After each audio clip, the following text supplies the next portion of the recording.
Imagine a place so remote, so isolated that if you scream, the only thing that hears you is the ocean. We are zooming into the Outer Hebrides of Scotland. This tiny dot in the Atlantic Ocean is Eilean Moor. In the year 1900, it was the site of a brand new lighthouse, built to protect ships from the deadly rocks. But on December 26th, a relief ship arrived and found something that has haunted Scotland for over a century. The lighthouse was completely silent. There was no flag on the pole. The provision boxes had not been restocked. When the relief keeper, Joseph Moore, rowed ashore and walked up those steep stairs to the lighthouse, he found the heavy entrance gate closed.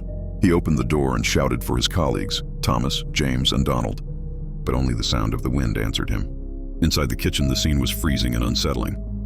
The clock on the wall had stopped. A meal of cold meat and potatoes was sitting on the table, half-eaten. A chair was toppled over as if someone had jumped up in a sudden panic. But there was no sign of the three men. The fire was dead. The beds were empty. It was as if they had simply evaporated into the mist. When the investigation began, things got even stranger. The logbook, the daily diary kept by the keepers, told a terrifying story. The entries described a storm so violent that the men were terrified. The log stated that James Ducat, a man with 20 years of experience, was very quiet.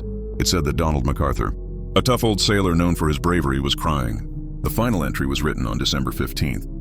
It simply read, "Storm ended, sea calm. God is over all." But here is the twist that gives you goosebumps. The weather reports from nearby ships and land stations confirmed that on those exact dates, there was no storm.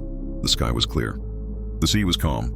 So what were these men afraid of? Why were seasoned sailors crying and praying for protection from a storm that didn't exist? Some say a giant rogue wave, a wall of water 100 feet high, swept them away while they were working near the cliffs. Evidence showed that iron railings on the cliff edge were bent like twisted metal. But if that is true, why was the lighthouse door closed? Why was one set of oilskins, the heavy waterproof coats, still hanging on the hook inside?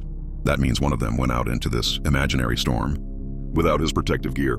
Others believe something psychological happened. Did the isolation drive them mad? Did a fight break out over the dinner table, leading to murder and suicide? Or, as the old Scottish legends say, did the phantoms of the Seven Hunters come to claim their souls? To this day, over 120 years later, no bodies have ever been found.